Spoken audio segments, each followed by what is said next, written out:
Greetings, YouTubers of the world. I am Arcanum Fantasy, and today I bring you one of the first few requested fanfictions I've had to bring to this channel. Today we have a interesting fic that I've actually, by coincidence, been wanting to do a review on for quite some time, but have had some prior engagements come by to unfortunately distract me from doing so. A nice little fic created by CGPH. This little beauty goes by the name of The Sun Shines No More.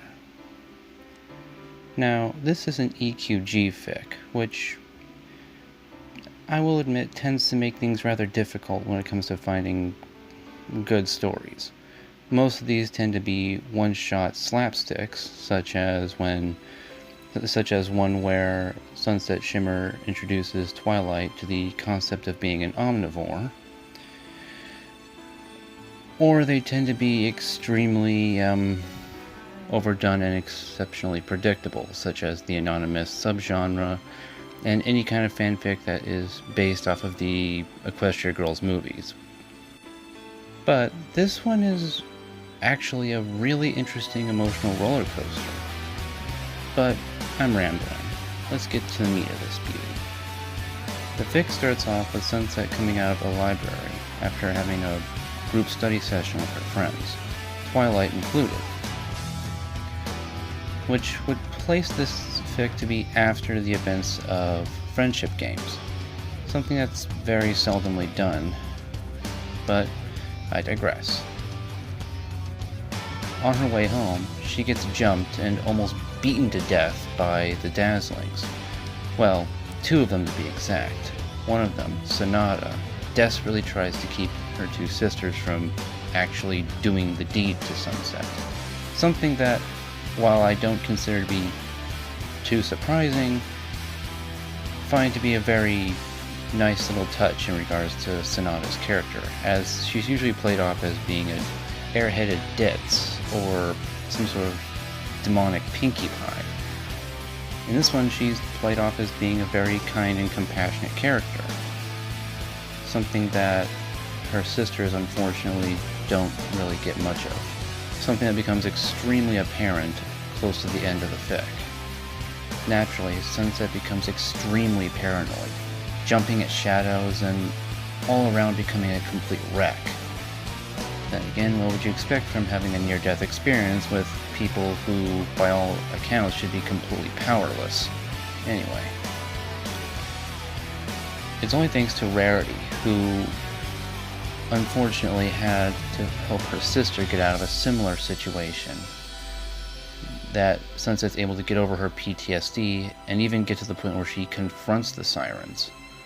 And it's at this point that the story takes a pretty big nosedive. See, what I generally don't like about EQG fics that feature the sirens usually go in one of two different directions. Either they live in opulence and excess due to careful planning on Adagio's part, or they're living worse than homeless people. In which case, the Dazzlings in this fic live in the latter as opposed to the former. This does in fact make Sonata a more sympathetic character, but leads me to really question the mentality and intelligence of Adagio, who takes on the leadership role of the Dazzlings. I would like to think that a character of her caliber would more or less like to live carefully, strategically, and lavishly, as opposed to living in a slum. This ends up making Sunset pity her tormentors, to the point where her and her friends actually put together a gift basket as a show of not so much forgiveness as it is kindness. And while Sonata's thrilled with this act of charity, Adagio isn't quite so eager. In fact, she ends up becoming so consumed with her pride that she destroys the gift basket. Something that breaks Sonata's heart and also helps her realize that she can't be in this environment, which ends up leading to her coming to sunsets at the fanfic's conclusion.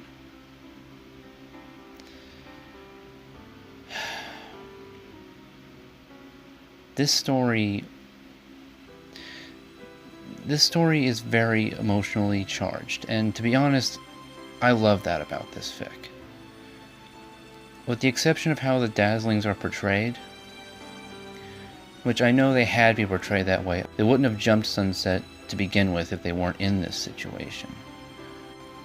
But that's more or less a nitpick on my part. Overall, the structure of this fic is spot on.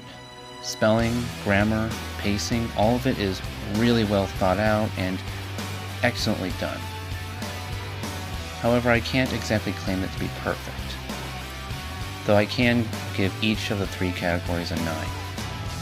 I can, however, give the name overload error a 10, as well as tensing. Overall, this means I give this fic a 9.5 out of 10. And no, this isn't because of how I felt about how the silents were portrayed. As I stated, I understand why they were portrayed in their position, and what purpose it served to the story. It's just a personal nitpick on my part. So, with all that said, you all know what to do.